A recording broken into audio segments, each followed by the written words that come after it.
Baik, saya Muhammad Teragaib dari kelas E2. Ini saya 2704022091. Untuk saat ini saya mengajar di SMK Negeri 1 Tujuan, Lamongan Timur, Sulawesi Utara. Baik, saya akan mempresentasikan tentang RPP saya.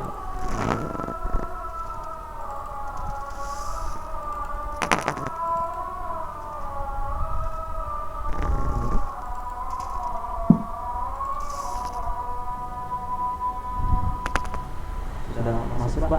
Terlihat, Pak? Ya, sudah, silakan. Ya. Baik, untuk RPP saya ini dengan tema Malaikat Selalu Bersamaku di semester. Untuk kompetensi intinya dengan kompetensi dasar sesuai dengan Permendikbud. Kemudian kita masuk ke tujuan pembelajaran. Di sini saya mengambil 6 tujuan pembelajaran. Setelah mengikuti proses pembelajaran, peserta didik diharapkan mampu. Yang pertama itu meyakini keberadaan malaikat-malaikat Allah Subhanahu wa taala. Kemudian yang kedua, menjelaskan perbedaan malaikat manusia dan jin. Kemudian yang ketiga, menjelaskan nama malaikat dan tugasnya. Yang keempat, menerapkan contoh-contoh beriman kepada malaikat dalam kehidupan sehari-hari. Yang kelima, menyimpulkan hukum beriman kepada malaikat. Dan yang terakhir, membiasakan sikap disiplin, jujur, dan bertanggung jawab dalam kehidupan sehari-hari. Untuk metode pembelajaran melalui pendekatan saintifik, yaitu di sini saya mengambil pendekatan saintifik. Langkah-langkahnya yaitu mengamati, menanya, mengumpulkan, dan mengkomunikasikan. Model pembelajaran di sini saya ambil yaitu problem based learning, yaitu memecahkan masalah. Kemudian kegiatan inti dalam RPP ini saya mengambil satu pertemuan. Pertama, guru membuka, kemudian berdoa, kemudian memeriksa peserta didik, kemudian absen. Setelah itu memotivasi siswa, kemudian masuk kepada kegiatan inti, yaitu kegiatan literasi. Di sini peserta didik diberi motivasi atau rangsangan untuk memusatkan perhatian pada topik yang materi yang saya angkat ini. Di sini ada melihat dan mengamati video yang saya tampilkan, kemudian mendengar, menulis. Nah, untuk di dalam RPP ini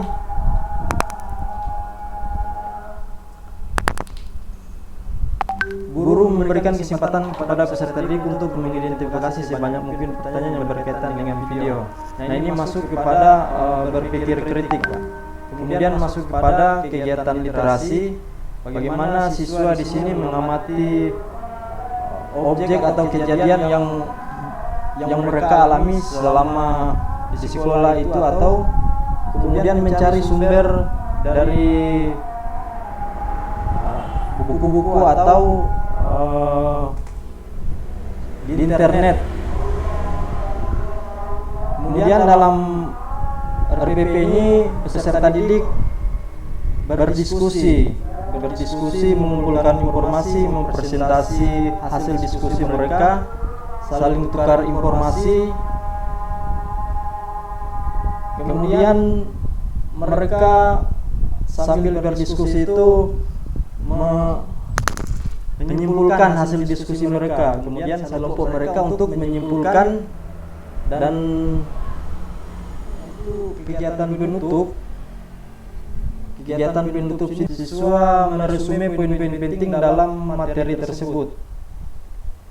Kemudian guru mengagendakan pekerjaan rumah biar materi yang dipelajari pada RPP ini atau pada saat itu bisa dipelajari ulang di rumah dengan Di sini saya mengagendakan pekerjaan rumah, tugas-tugas membuat artikel yang dengan judul Iman kepada Malaikat. Dan terakhir guru memeriksa pekerjaan siswa yang sudah dikerjakan sebelumnya, hasil-hasil dari diskusi mereka. Penutup. Nah, di sini untuk uji pemahaman yang pertama itu saya menampilkan di sini 6 soal. Kemudian ada penilaian sikap. Penilaian sikap di sini. Berikutnya kami persilakan pada Bapak Dr. Wanti. matur nuwun Prof. Pak Fitra, ya, saya akan mengkonfirmasi apa yang sudah disampaikan tadi. Ya, yang pertama, setiap guru harus berupaya untuk mengaplikasikan pendekatan pembelajaran HOT. Ya. Nah, pembelajaran HOT itu level kompetensi berapa saja, Pak Fitra? C4, C5, C6, Pak. 4, 5, 6. Kalau membedakan itu C berapa? Membedakan masuk kepada C4, Pak. 4. Menganalisis kan C berapa? Menguraikan C4, Pak. C4. Ya, Ya. C4. C5-nya mana?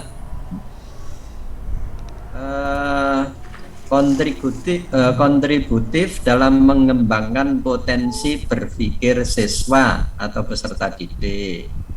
Model berpikir seperti apa saja yang bisa dikembangkan melalui HOT itu, Pak Fitra? Dari kreativitas, Pak. Ada untuk host ada 3, Pak. Nah, maksudnya begini, karena itu kan harus tampil di penilaian ya. Ya.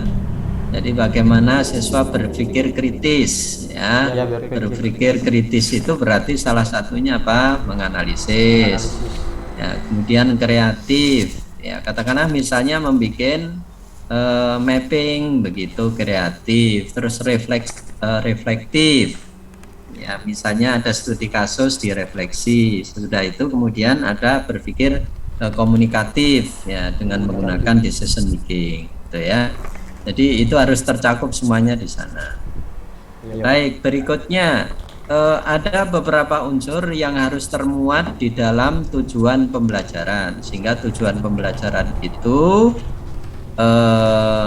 tersusun ya dengan baik. Nah, unsur-unsur apa saja yang harus termuat di sana, Pak Fitra? Kemudian siswa, Pak, di sini peserta didik, behaviornya, langkah-langkah atau kemampuan yang akan dicapai. Itu meyakini keberadaan malaikat menjelaskan. Kemudian untuk kondisinya, siswa di situ diskusi, kemudian mengamati video. Nah, coba rumuskan satu tujuan pembelajaran yang lengkap. Di sini degree-nya di sini tingkatan degree-nya ini tujuan pembelajaran ke-6, Pak.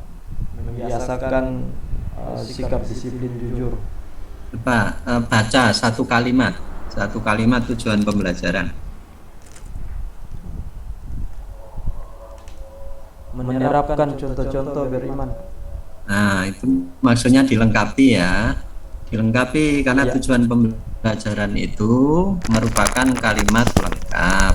Setelah mengikuti pelajaran atau pembelajaran PAI tema beriman kepada malaikat, peserta didik begitu dapat menganalisis ya, misalnya menganalisis ayat-ayat Quran yang berkaitan dengan beriman kepada malaikat ya secara tepat dan akurat begitu. Nah, tepat dan akurat di situ. Kemudian temanya ya tentang Al-Qur'an ya, itu adalah dalam kondisi di sana, keadaan yang diinginkan ya, keadaan yang diinginkan sesudah mengikuti pembelajaran itu. Lalu perilakunya ya ada menganalisis, membedakan, dan audiennya adalah siswa itu sendiri. Ya.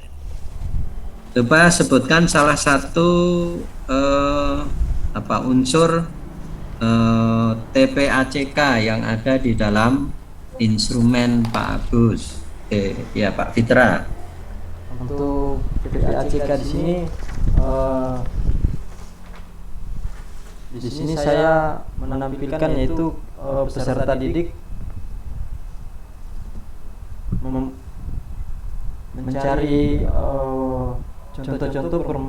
mencari contoh permasalahan di internet, Pak.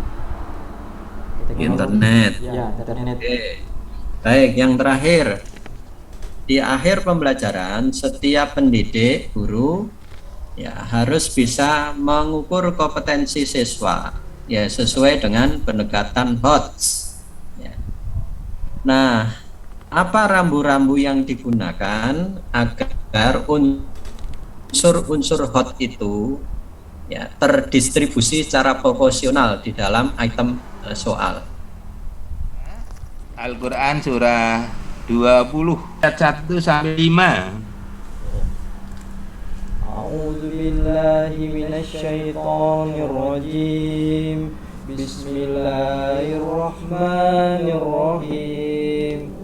Taha ma anzalna 'alaikal Qur'ana litashqa illa tazkiratan liman yakhsha tanzilam mimman khalaqal arda was samawatil ula ar-rahmanu 'alai arsyis tawa lahu ma fis sama. Dibaca ulang Bapak, ayat ketiga. Illa tazkiratan liman yakhsha. Anda lihat, tadzkiratal limay yakhsha. Ada bacaan apa itu dalam ilmu tajwid? Tadzkiratal limay yakhsha. Lima idgham biguna, Pak. Yang idgham biguna yang mana? Taliman